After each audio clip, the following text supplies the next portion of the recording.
अब देखो यार, अगर तुम लोग एईडब्ल्यू के हार्डकोर फैन हो तो ये वीडियो तुम्हारे लिए होने वाली है, क्योंकि गाइज एईडब्ल्यू का ओरिजिनल सुपरस्टार कंपनी से सस्पेंड हो चुका है। टॉप फ्री एजेंट के एईडब्ल्यू को ज्वाइन करने को लेकर सौरभ का काफी बड़ा स्टेटमेंट आ रहा है। सासा बैंक के डब्ल्यूडब्ल्यूई पर पॉसिबल रिटर्न को लेकर बियांका बेलेर ने उनके लेटेस्ट इंटरव्यू में बात की है। एईडब्ल्यू के रिवोल्यूशन पेपर-व्यू के go home edition Collision show के बाद कोलिजन की व्यूअरशिप सामने आ चुकी है। तो गाइज वहीं एईडब्ल्यू में स्टिंग के ड्रीम मैच को लेकर स्टिंग का काफी बड़ा स्टेटमेंट आ रहा है। तो गाइज चलिए बिना किसी देरी के शुरू करते हैं इस वीडियो को। और गाइज सबसे पहले बात करेंगे एईडब्ल्यू के कोलिजन शो की।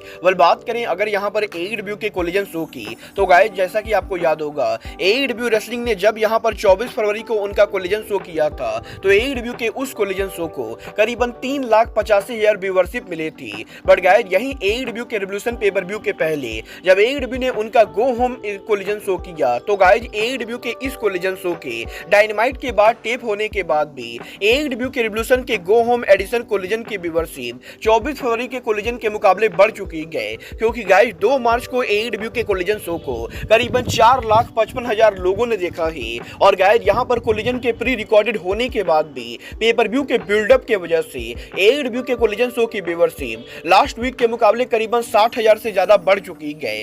देखना बहुत ही दिलचस्प होने वाला है कि एईडब्ल्यू के इस हफ्ते कोलिजन के टेप होने के बाद एईडब्ल्यू के इस हफ्ते कोलिजन के प्री रिकॉर्डेड शो को कितनी व्यूअरशिप मिलती है।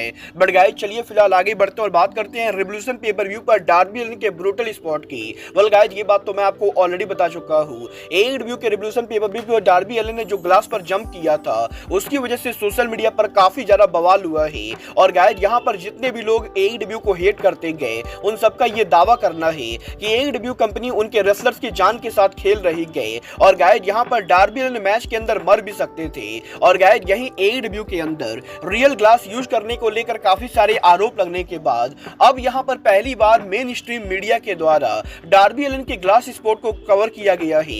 गाइस इस हफ्ते अमेरिका में टीएमजी के द्वारा ऑफिशियली यहाँ पर डार्बी अलिन और रिवोल्यूशन पेपर व्यू को लेकर एक आर्टिकल आया है, जिस आर्टिकल के अंदर डार्बी अलिन के मैच को लेकर काफी तारीफ की गई है। और गाइस यहाँ पर टीएमजी का यहाँ पर एईडब्ल्यू के रिवोल्यूशन पेपर व्यू के मैच को कवर करना ये यहाँ पर बहुत ही बड़ी बात है। और गाइस इसीलिए अब यहाँ पर जिनको भी ये लगता है कि डार्बी अलिन को ग्लास स्पॉट नहीं करना चाहिए था, ये उनके मुंह पर एक बहुत ही बड़ा तमाचा है। क्योंकि गाइस टीएमजे छोटे मोटे रेसलिंग शो को कवर ना करके बल्कि सिर्फ यहाँ पर मेजर न्यूज को कवर करती गए। और अब क्योंकि टीएमजे यहाँ पर इस चीज को कवर कर रही है तो गाइस डेफिनेटली एईडब्ल्यू के रिवोल्यूशन पेपर व्यू के ऊपर डार्बी अलिन का ग्लास पर जंप करना पूरी तरह से वर्थ हो चुका है। गाइस ये तो बात ये डार्बी अलिन के ग्लास पर जंप करने की। बट गाइस जहां तक बात रही रिवोल्यूशन पर स्टिंग के रिटायरमेंट मैच की, तो गाइस यही एईडब्ल्यू से स्टिंग के रिटायर होने के बाद अब फाइनली यहां पर स्टिंग ने एईडब्ल्यू के अंदर उनके यहां पर ड्रीम मैच को लेकर बात की गई। यहां पर स्टिंग का ये कहना है कि वैसे तो स्टिंग ने एईडब्ल्यू के अंदर लगभग हर उन रेसलर्स के साथ काम किया जिनके साथ वो कभी ना कभी काम करना चाहते थे। बट गाइस यहां पर एईडब्ल्यू में एक ऐसा रेसलर था जिसे यहां पर स्टिंग पर्सनली काफी पसंद करते गए और वो यहां पर ये बिलीव करते गए कि ये रेसलर दुनिया का one of the best wrestler है। और गाइस ये रेसलर और कोई नहीं बल्कि best bout machine Kenny Omega है। और गाइस यहां पर स्टिंग का ये कहना है कि वो पर्सनली उनके रिटायरमेंट से पहले एक बार केनी ओमेगा के साथ रिंग शेयर करना चाहते थे। बट गाइस यहां पर केनी ओमेगा के इंजरी की वजह से स्टिंग को रिटायर होने से पहले केनी ओमेगा के साथ रिंग शेयर करने को नहीं मिला। और गाइस ये यहां पर इकलौता ऐसा आदमी गए जिसको यहां पर स्टिंग एईडब्ल्यू के अंदर फेस करना चाहते थे। बट गाइस यहां पर केनी ओमेगा और स्टिंग ने एईडब्ल्यू के अंदर 3 सालों में कभी रिंग शेयर नहीं किया है और ये चीज हमेशा यहां पर स्टिंग को याद आती रहेगी। गाइस अब क्योंकि स्टिंग यहां पर रिटायर हो चुके हैं तो गाइस केनी ओमेगा स्टिंग हमें दोबारा कभी देखने को नहीं मिलेगा। बट गाइस चलिए फिलहाल आगे बढ़ते और बात करते हैं सासा बैंक के डब्ल्यूडब्ल्यूई पर पॉसिबल रिटर्न की। गाइस ये बात तो हम सभी लोगों को मालूम है, 13 मार्च को एईडब्ल्यू के बिग बिजनेस के ऊपर सासा बैंक एकेए मर्सिडीज मोन उनका डेब्यू करने वाली है। और यही अब मोन के एईडब्ल्यू के बिग बिजनेस पर डेब्यू करने से पहले इस हफ्ते डब्ल्यूडब्ल्यूई सुपरस्टार बियांका बेलेर के लेटेस्ट इंटरव्यू के अंदर बियांका बेलेर ने सासा बैंक के साथ उनके रिलेशनशिप को लेकर बात की है। जहां पर बियांका बेलेर का ये कहना है कि आज से करीबन 3 साल पहले जब रेसलमेनिया के ऊपर बियांका बेलेर ने यहां पर सासा बैंक को फेस किया था तो गाइस उसके बाद यहां पर सासा बैंक बियांका बेलेर की one of the favourite wrestler बनी थी। और गाइस यहां पर बियांका बेलेर हमेशा से चाहती थी कि वो यहां पर दोबारा डब्ल्यूडब्ल्यूई के ग्रैंड स्टेज के ऊपर सासा बैंक को 1-on-1 सिंगल मैच में फेस करे। और गाइस इवन यहां पर सासा बैंक के डब्ल्यूडब्ल्यूई को को लीव करने के बाद भी बियंका बेलेयर यहाँ पर लगातार WWE के टच में है। और गाइस यहाँ पर बियंका बेलेयर लगातार साशा बैंक को लेकर WWE और साशा बैंक दोनों से बातें करती रहती गए। बट गाइस यहाँ पर बियंका बेलेयर को नहीं मालूम है कि साशा बैंक अब यहाँ पर दोबारा WWE पर कभी रिटर्न करेंगी भी या नहीं। But guys Bianca Belair personally ये होप करती गए कि एक ना एक दिन साशा बैंक WWE के ऊपर रिटर्न करे, ताकि बियंका बेलेयर को एक बार फिर से साशा बैंक के साथ WWE के अंदर ड्रीम मैच रेसल करने का मौका मिले। वेल गाइस अब मुझे तो यहाँ पर फिलहाल बिल्कुल ही जीरो चांसेस लगते गए कि कम से कम आने वाले 2 से 3 सालों के लिए साशा बैंक WWE पर जाने वाली गए, क्योंकि गाइस टोनी खान AEW के अंदर साशा बैंक को कम से कम 3 सालों के कॉन्ट्रैक्ट में तो साइन करने वाले गए। वेल गाइस ये तो बात ही साशा बैंक के WWE पर पॉसिबल रिटर्न की। बट गाइस चलिए फिलहाल आगे बढ़ते और बात करते हैं AEW में फ्री एजेंट के डेब्यू करने की।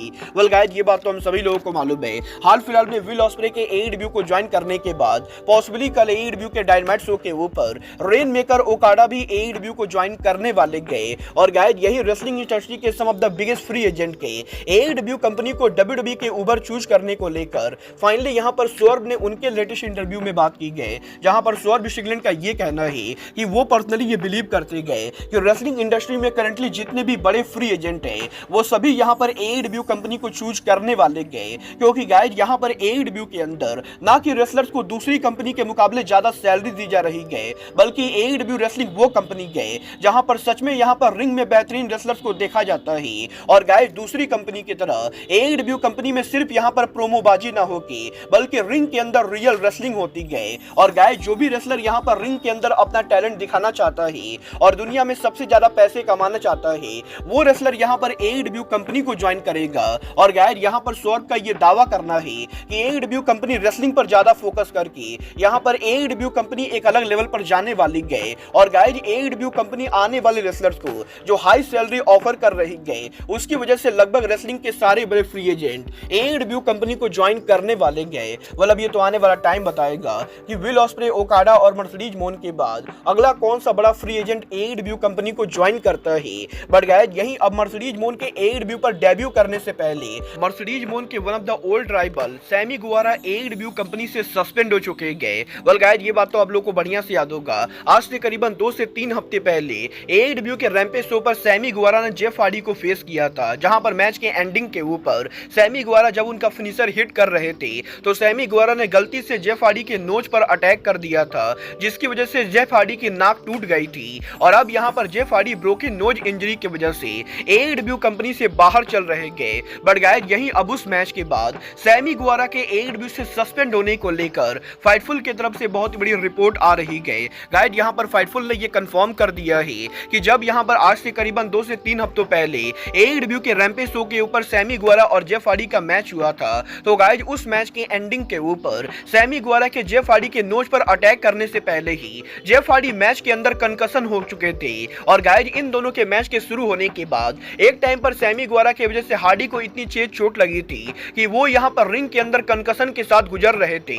बट गाइस यहां पर हार्डी के कंकशन होने के बाद भी सैमी गुवारा ने जेफ हार्डी के ऊपर उनका फिनिशर हिट करने की कोशिश की। और गाइस यहां पर क्योंकि हार्डी ऑलरेडी मैच के अंदर कंकशन के साथ गुजर रहे थे और इसके बावजूद भी सैमी गुवारा ने उनका फिनिशर हिट किया, तो गाइस इसीलिए अब यहां पर AEW के रूल्स और रेगुलेशन के हिसाब से सैमी गुवारा को AEW से सस्पेंड कर दिया गया है। और गाइस क्योंकि AEW का रूल बुक ये कहता है कि रिंग के अंदर अगर यहां पर कोई रेसलर ऑलरेडी इंजर्ड हो चुका है तो उसके ऊपर रेसलर को फिनिशर नहीं हिट करना चाहिए। और गाइस यहां पर क्योंकि सैमी गुवारा ने जेफ हार्डी के कंकशन होने के बाद भी जेफ हार्डी के ऊपर यहां पर उनका फिनिशर हिट किया, तो गाइस इसीलिए AEW के रूल बुक के हिसाब से अब यहां पर गुवारा AEW कंपनी से बाहर जा चुके गए। और गाइस टोनी खान और AEW के द्वारा सैमी गुवारा को AEW से सस्पेंड कर दिया गया है।